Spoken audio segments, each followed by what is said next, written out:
This video post is basically what the title says.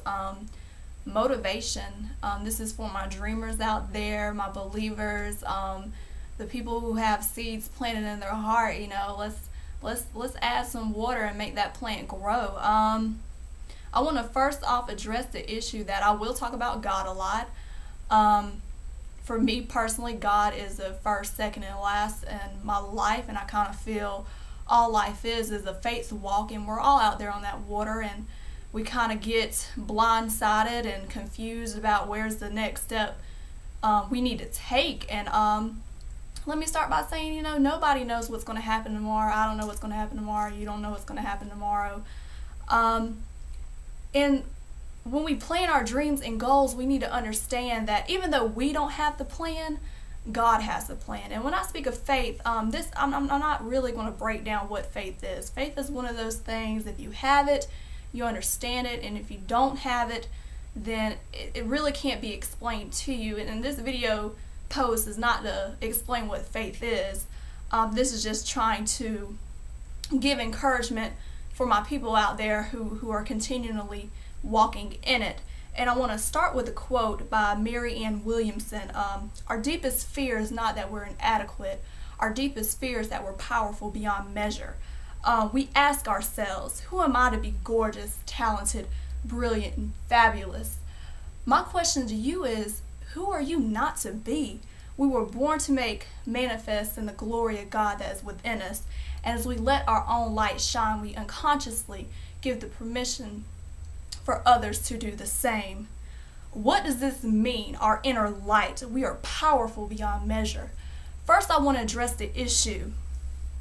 We cannot let fear paralyze us. We cannot let naysayers paralyze us. It's important not to address negative people. I see it a lot. Everybody's got something to say about haters this, haters that. I don't know if you are familiar with the law of attraction, or the notion what you call out, you speak into existence. And when you constantly shed light on the things you don't want in your life, you keep calling it to existence. Yeah, we know haters are out there, but why even acknowledge them?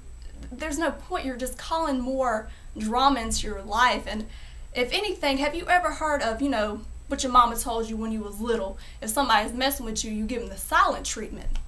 Eventually they get the point and leave you alone. I mean, everybody's got haters. I'm pretty sure I have a entourage of them, but I don't know. I don't look for it. I don't try to call it into my existence. I don't welcome it into my realm of peace, and that's what's important.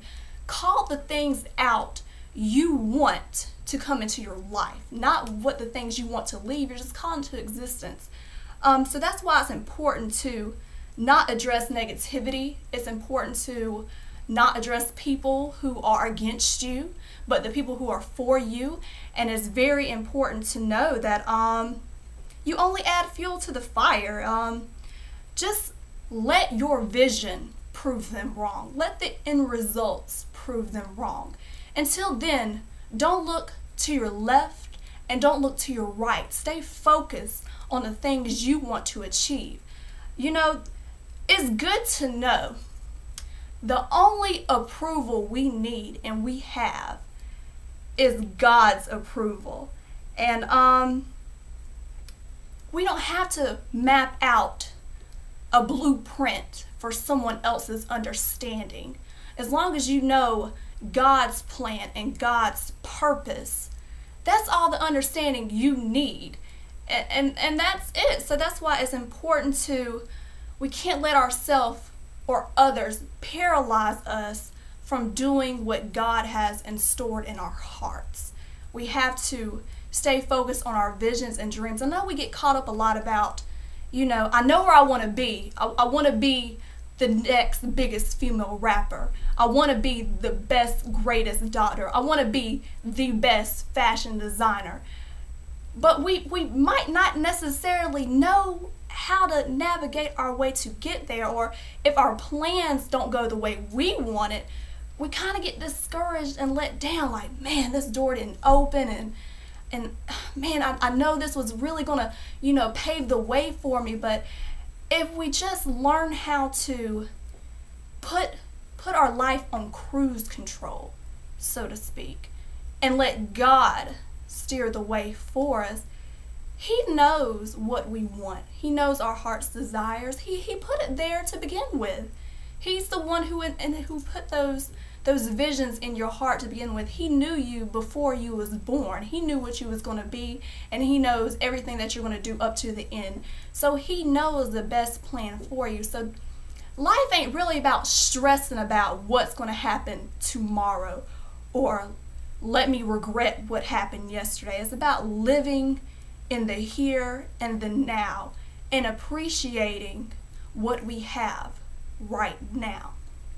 I feel the best form of motivation we have is gratefulness. It really humbles us. It brings us back down to size. You know, the things we have, the people we have in our lives.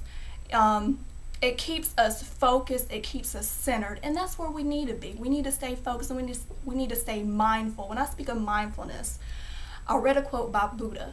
It says, "When you drink your tea, just drink your tea.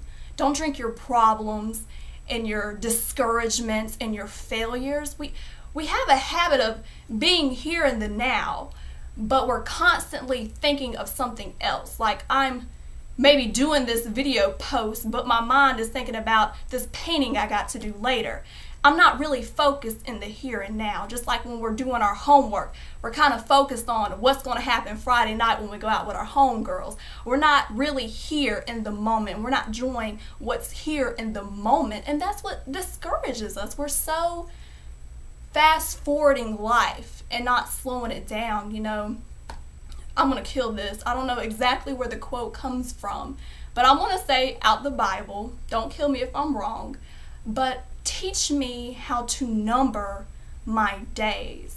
And I think a lot of people don't know how to do that, and it's really most important when it comes to pursuing your dreams, because if you're constantly living your life on fast forward and not focusing on the now, you're going to miss lessons and messages God needs for you to indulge in and learn and apply to help you get there.